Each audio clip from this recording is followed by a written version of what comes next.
insistent. Finally, his father said, all right, but how do you worship a mountain? How do you worship a rock? He said, it's very simple. He said, you call all the villagers, they should all bring nice sweets and nice vegetable preparations and nice rices, different types of rices, and yogurt, and all kinds of milk sweets. You notice he didn't say, bring some burgers and dogs. No burgers and dogs allowed, right? Because Krishna doesn't accept burgers, dogs, tongues, legs, wings, whatever. He only accepts pure vegetarian. Why? Well, because if you want to ruin your life, eat meat. There's so much evidence now why there's so much colon cancer in the United States. Why there's so much high blood pressure, why there's so much cardiac problems, why there's so much diabetes. All these different diseases have different names, but the cause is the same. Eating junk. Like for example, let's say you have a house, and you just buy a new house, and then your neighbors come and they say, oh, we're glad to welcome you in our neighborhood, and you know, it would be really nice to be a good neighbor. You know, the city of Corvallis is charging us so much now to take the trash away. Can we bring the trash to your house? And you feel, oh well, I have to be a nice neighbor. Yes, you can. They said, oh, thank you very much. So every day, they bring their trash to your house. So what happens?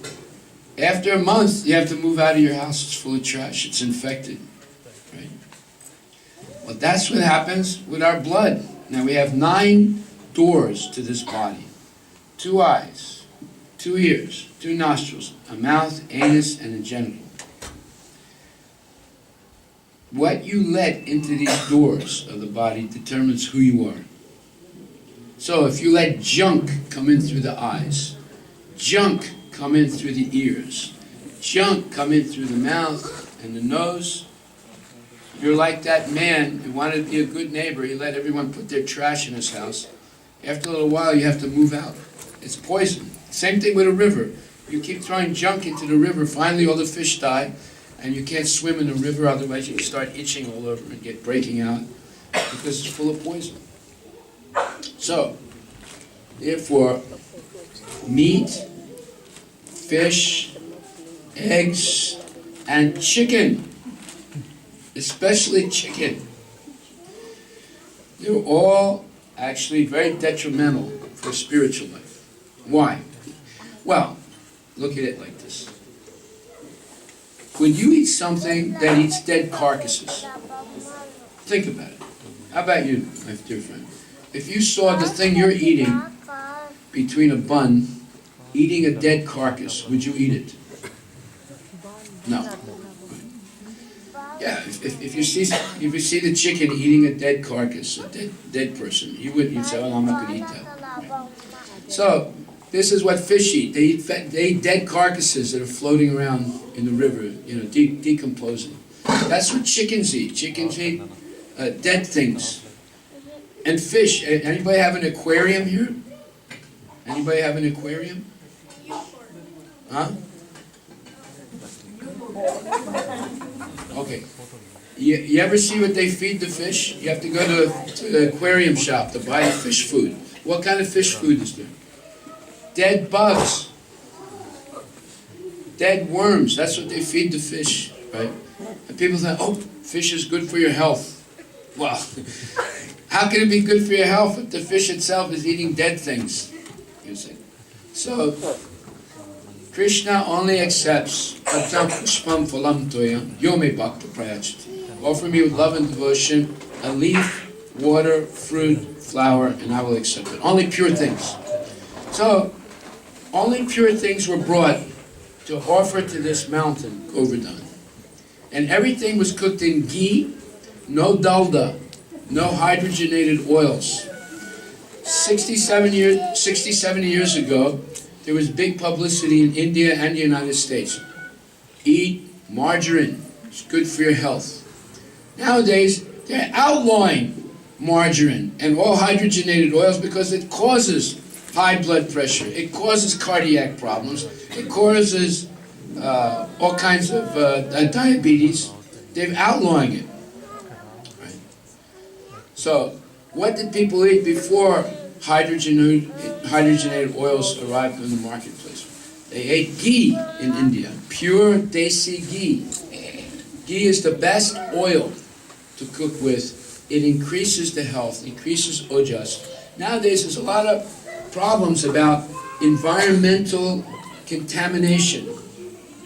And in my state, Washington State, if you want to install a wood stove, oh my God, you have to go through so many regulations. You can only use EPA-approved stoves.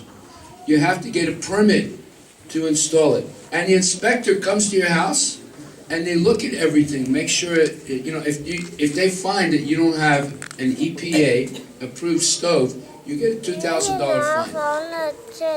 And even if you have an EPA-approved stove, they will test the emissions of it, just like they test the emissions of your car, right?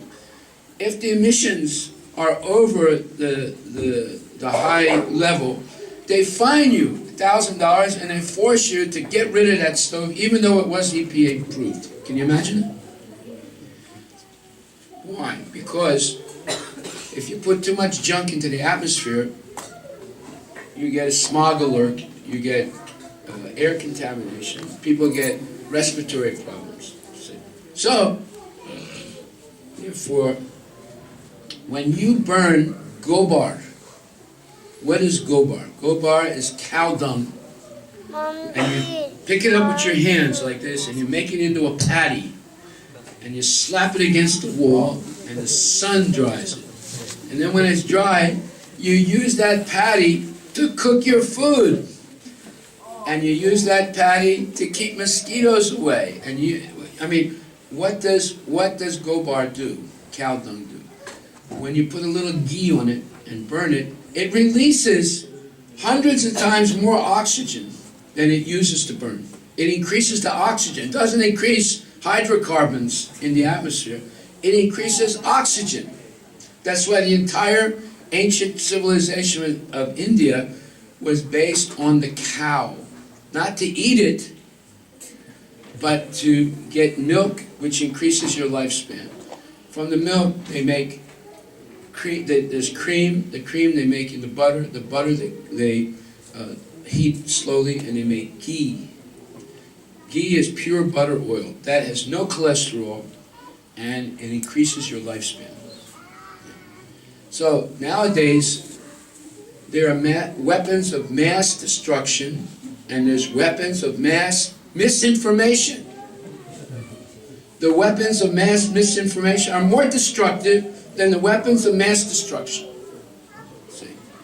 So, Govardhan is based on the culture of protecting cows and good stewardship of the land.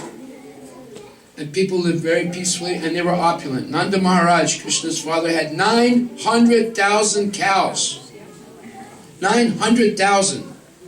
Okay? One man. And the cows were so happy because they never killed the cows. They always protected them. That they didn't even have to milk them. The milk would drip from their udders, and it made the land very fertile. Now, ladies, I'm going to give you a secret now. If you don't want to have any wrinkles, if you want to look beautiful at 90, I didn't say 40, I said 90.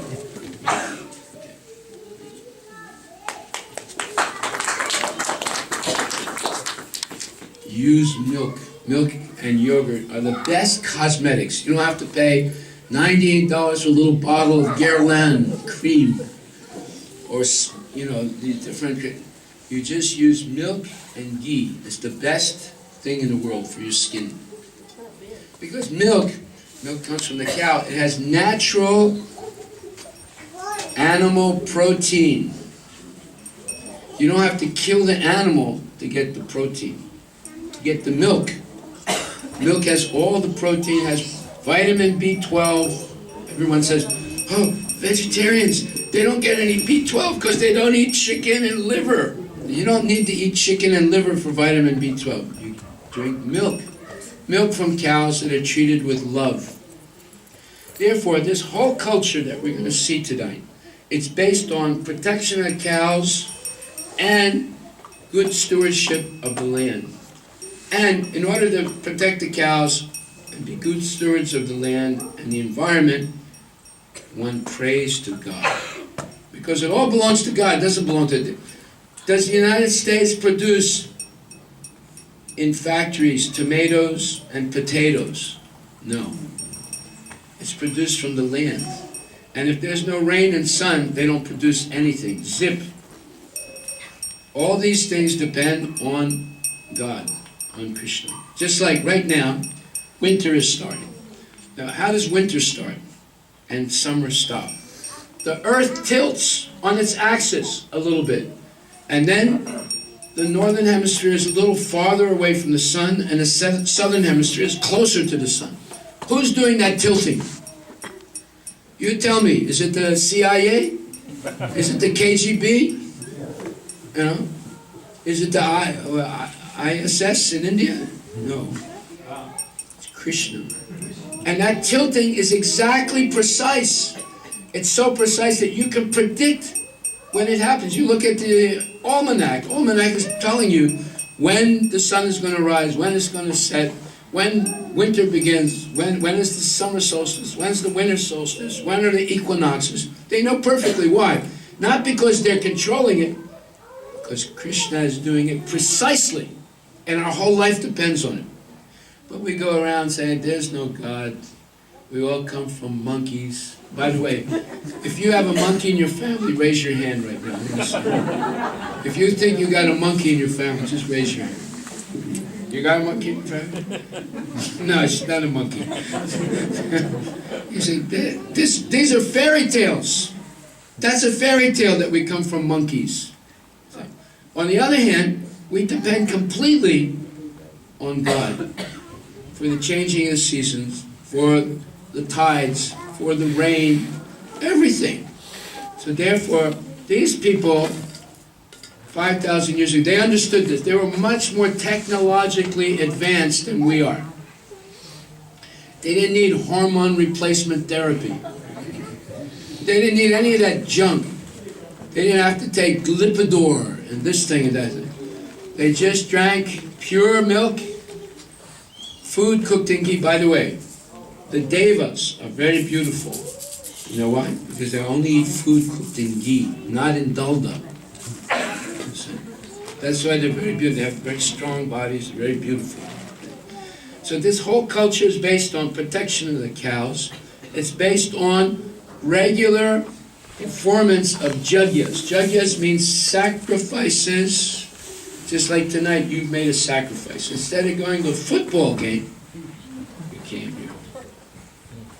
Instead of going, rah, rah, rah, rah, rah, you came here to go, Hare Krishna, Hare Krishna. See? Now there's a big difference between rah, rah, rah and Hare Krishna. Rah, rah, rah gets you nothing except a sore throat. Hare Krishna gets you Krishna Prema, pure love of God. And that's something you can't share your sore throat with anyone, but you can share your love of God with everyone, and people appreciate it. You see. So this is a festival of love and sharing. You don't create wealth by hoarding; you create wealth by sharing. You see. If people say, "Oh, that guy has $45 billion in the bank," is that helping you? That doesn't help you at all. In fact, for me to get $45 billion in the bank, I had to trick you to buy the junk products that I sell. You see, just like one lady, one day I was describing in a discussion with a group of people how American industry works on the principle of selling things that people don't really need, but they convince you that you need it. And I gave an example. One time there was a publicity on the television, and a lady was sitting down in a chair, and she had a remote control, and she went zzzz, and her legs went up, and she had a big smile. And then she went zzzz, her legs went down, and the smile went away. And then she went again zzzz, and the legs came up again. Now I said, this is an example of something that's useless. You don't need to be happy. You don't need that chair. You want to put your legs up, you just put a stool there, put your legs up on the stool. You don't need an electronic chair, right? So everyone was laughing like this. And laughing didn't last that long. It only lasted like 30 seconds. Right? But one lady was laughing hysterically. And she didn't stop. So I said, Mrs. Patel, I said, why are you laughing? She went like this. My husband just bought that chair. This is America. You buy to be happy. You don't need that to be happy. But they convince you with the PR. And we end up filling the house with junk.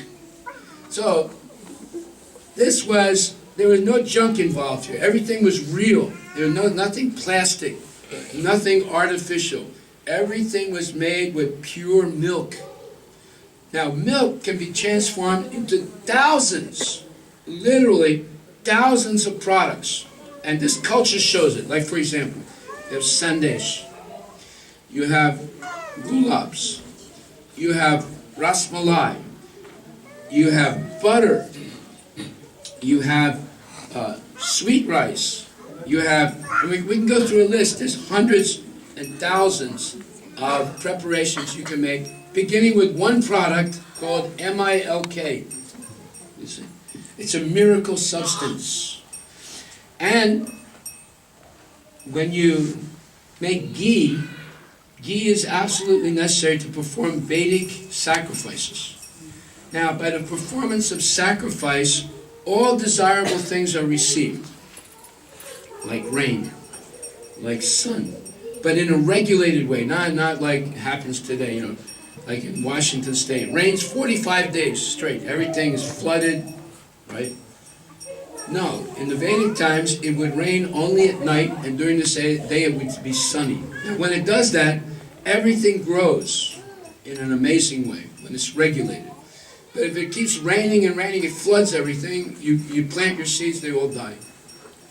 So everything was regulated, and nature cooperated with mankind. This is Vedic culture. This is science. This is real science, not junk science. And therefore, Nanda Maharaj agreed, okay, and they did it. They invited all the villagers. They all brought the sweets and many different preparations. Rice preparations, and rice preparations, there's hundreds of those. And then all the sweet preparations, there's thousands of those.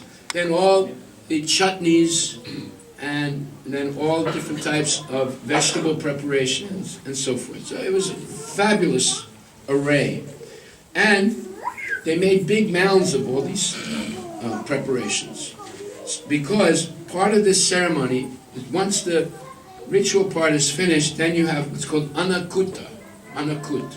Anakut means you have big mounds of food, and everybody has to be fed, including the animals and even the snakes. There are snakes, a lot of snakes in India. There are snakes on this mountain. If you don't feed them on Govardhan, they come and bite you. Therefore, people feed them specifically. Not only the snakes, everybody, the cows and everyone. So Krishna said, first, you don't worship the cow, you honor the cow, because cow is our mother. There are 7 mothers in Vedic tradition. You have the king's wife, you have the guru's wife, you have the Brahmin's wife, you have your mother, your birth mother, you have the earth, you have the cow, and like that. There's 7 mothers, right? And therefore, the cow is honored as mother. Like one time a Muslim imam came to our temple. So he said, can I see your temple room? I said, sure, come on. So I brought him up, and he was looking at the altar, and he said, so you worship cows, huh? I said, no, we don't worship cows. No? I thought you worship cows. I said, you worship your mother? He said, no. What do you mean? We only worship Allah. I said, so you respect your mother? He said, yeah, of course. What do you mean? Of course I respect my mother. I said, that's how we respect the cow. We consider her our mother. He said, but I thought you drank the urine. I said, you drink your urine? He said, no, I don't drink my urine. I said, you understand? I said, but yet you take aspirin? He said, yes. You take Advil? He said, sometimes I take Advil. I said, so you're taking something that's haram. He said, how do you know it's haram? Well, because they put all kinds of things in it. Sometimes they put uric acid in those things. He said, really? I said, yeah. I said, you're haram. He said, no, I'm not haram. What are you saying, haram? I said, but sometimes you're taking these things. But you take them in minute dosage, and it's actually therapeutic, minutely used. So the same way in the Vedic Ayurveda, sometimes they use cow urine as a medicine. And if you knew how good it is as a medicine, you would take it too. He said, no, not me, Allah, no, not at all. I said, because you don't know. One day you will learn, and then you'll also take it. But in any case, I said, we don't worship the cow, we honor the cow as our mother. So, he couldn't say anything. So, many people have misconceptions out of ignorance. So, ignorance is no excuse. Knowledge is present, and you don't learn by talking, you learn by asking questions and listening. So, if I want to learn about Islam, I'll ask him questions and I'll listen. If he wants to know about Vedic culture, then rather than telling me you worship the cow, where's the cow, you drink the urine, you should ask respectful questions and we'll answer him. But this man was educated, so after I shut him up, he started asking questions and listening because he was an educated man. Okay. So now, we're going to do this Govardhan Puja in a miniature way. It's done for real in Govardhan every year, where more than 500,000 people will come to circumambulate the mountain and offer this, and then they also have Vedic sacrifices, and Brahmins are reciting the Vedic mantras. So this gives you a little idea. Now what happened? After Krishna stopped the worship of Indra, Indra became angry. Hey, what's this pipsqueak, this little runt? Stop my worship? Who does he think he is? I'll show him. So Indra made these very powerful rain clouds come. They're called Sambantarka clouds. And it's pouring rain for 7 days, and everything was flooded, and it looked like everyone was going to die. So Krishna said, Hare Krishna, don't worry. He lifted the whole mountain up with his pinky. Now, sometimes in India, see, America is famous because every year there's many new model cars. Right? There's Honda this, there's Toyota that, they all have numbers. X368, Y450, Honda ZDX, whatever, right? Brand new models. Now India is famous because every day there's a new Bhagavan. New God. In fact, if I went on Doordarshan, Indian television, I said, will the real Bhagavan stand up? How many people do you think would stand up in India? How many do you think? How many do you think? Give a number. 1 million? At least. At least. And then we can put them all in one room and let them argue that you're cheating, I'm the real one. No, you're cheating, I'm the real one. See, India is famous like this. So therefore, Krishna specifically picked the whole mountain. Now this is a 26-mile circumference mountain. You can see it today. He picked the whole thing up with his pinky to prove that if someone claims to be Bhagavan or God today, let them pick the table up with their pinky, not the mountain, just the table. And you'll see they won't be able to do it. You see? So if a person claims to be God, they have to have the power of God in order to maintain that claim. See? If you just stick a little pin in their finger, they'll say, stop. You know, they're not God, they're imposters. See? So, Krishna lifted the whole thing up and kept it up. So his father and the other cowherd men, they're saying, oh, poor boy, he's holding the whole mountain with his finger. Let us help him by putting our canes up there too. So they all put their canes, but not that the canes did anything, right?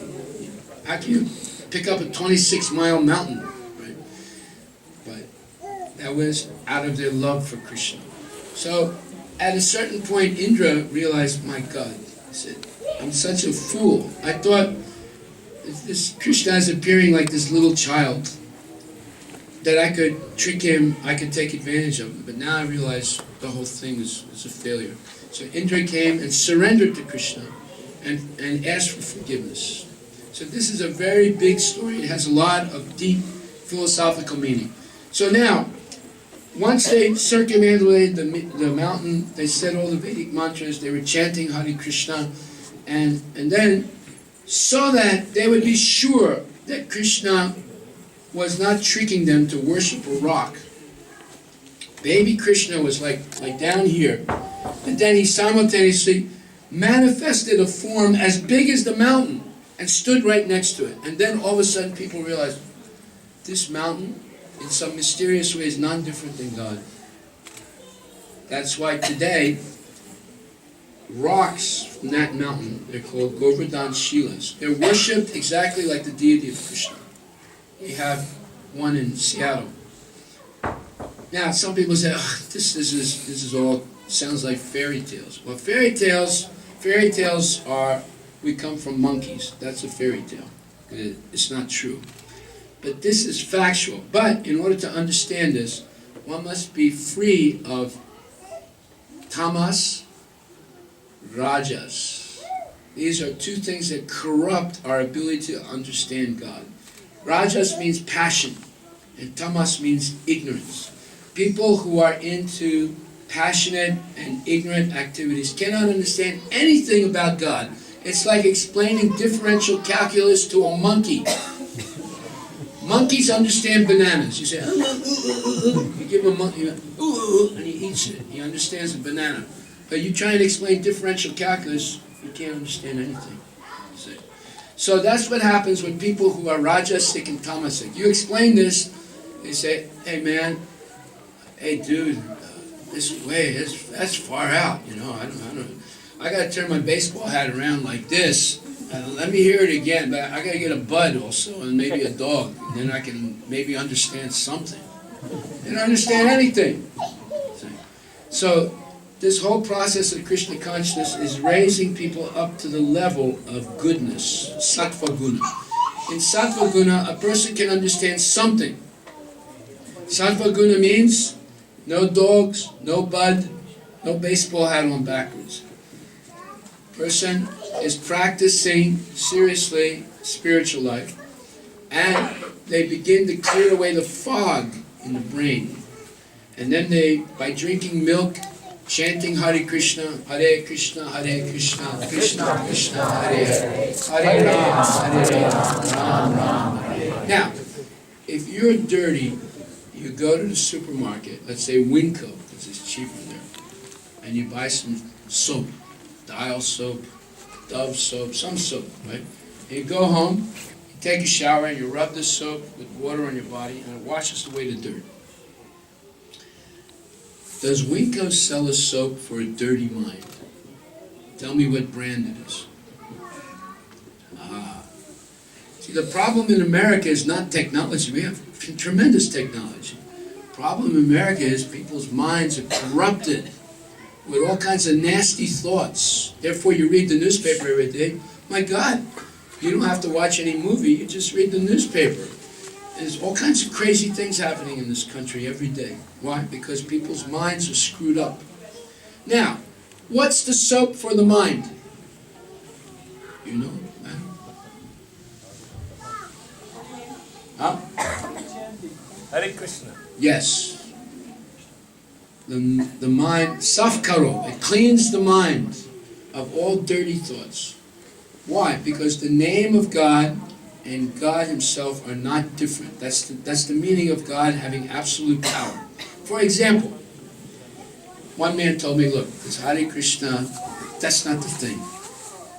You can chant Coca-Cola also and get the same high that you get by chanting Hare Krishna. Because it's the breathing. Coca-Cola, Coca-Cola, Coca-Cola, Coca-Cola. It's the breathing that makes you high. I said, no. I said, that's not true. Because you can chant Coca-Cola all day long, you won't taste Coca-Cola. But if you chant Hare Krishna, you'll taste Krishna's presence. You'll feel the presence of God. And that's what happens. When you chant Hare Krishna, you begin to understand that God is present in my heart. He's present in everyone's heart. Everyone is a walking mandir, a walking temple of God. When you begin to understand that, then you become civilized. Like for example, one time I was in Marrakesh. This is a very small town in Morocco, in Africa. And I was walking down the street, and some young kid was walking toward me, smoking a cigarette. He was only maybe 12 years old. So I stopped him and I said, "Hey, Shufaida." I said, "What are you doing?" He said, "Who are you?" I said, "I'm like your father." He said, "You're not my father." I said, "I'm like your father." He said, "Why are you smoking a cigarette?" He said, "What business is it of yours?" I said, "I'm making it my business because you shouldn't be smoking a cigarette." He said, how can you tell me to do that?" I said, "Let me ask you a question. Do you smoke a cigarette in the mosque?" He said, "What do you mean?" "No, of course not." I said, "Why not?" He said, "Because Allah is there." I said, "But in the Quran it says that Allah is everywhere." So the boy looked at me, he looked at the cigarette, he dropped the cigarette. Because God is present everywhere. If you don't smoke in the mosque, why would you smoke outside? You don't smoke in the mosque to respect the presence of God. But if God is everywhere, why would you smoke outside of the mosque? You see? That's called Krishna consciousness. Becoming aware of the presence of God in the heart of every living entity, in your own heart. Therefore, there's no question of privacy. There's no question of, oh, there's nobody around, I can do nonsense. That means a person is educated. They have the vision, spiritual vision, and that is what civilizes people. So, this festival helps you to develop that spiritual vision of the omnipresence of God. And our duty is to respect the presence of God by behaving nicely. Once I asked a teenage girl, I said, "How would you feel if your mom and dad were with you all the time?" She said, "I would feel really uncomfortable." I said, "Why?" "Well, I wouldn't be able to do what I want to do." Well, that's the whole point. If you have responsible people, adults with you all the time, then you're very careful how you act. So, this festival is to build our awareness that everything we do is witnessed by God. Everything we do depends on the mercy of God, and everything we do, yat karosi yadasnasi yat chohosi dadasi yat tapasyasi konte yat tat kurusva madarpanam. Whatever you do, whatever you give away in charity, whatever sacrifices performed, and whatever you give away, it should always be done as an act of devotion to God. And if you do this, Subha Subha Foler Evam Moksyasi Karma Bandhanai Sanyasya Yoga Yutatma Virutto Mam Upaisyasi. Everything Subha and Asubha, everything auspicious and inauspicious in your life will be eliminated. And you'll be able to be free of what's called karma band, the entanglement of karmic reactions. Good and bad reactions both entangle us. You have to take birth again in order to get those reactions, whether they're good or bad. So one becomes free of the karma band. Band is a famous word in India. Whenever you hear the word band in India, people shiver, because that means there's going to be a strike and you can't move. Right? So karma band is worse than the band. Karma band means you're stuck in this material body to suffer, birth after birth. So therefore, here's a very easy way to be free of that band. Whatever you do, learn. Education means learn how to do it as an offering to God, and you'll be liberated in this lifetime. not at the end of life. Right now, you'll be liberated because you will no longer be performing a karmic imprint that'll keep you in the cycle of birth and death. So we'll stop right there, and now we'll go forward with the celebration. Thank you very much. Hare Krishna. Hare Krishna. Hare Krishna.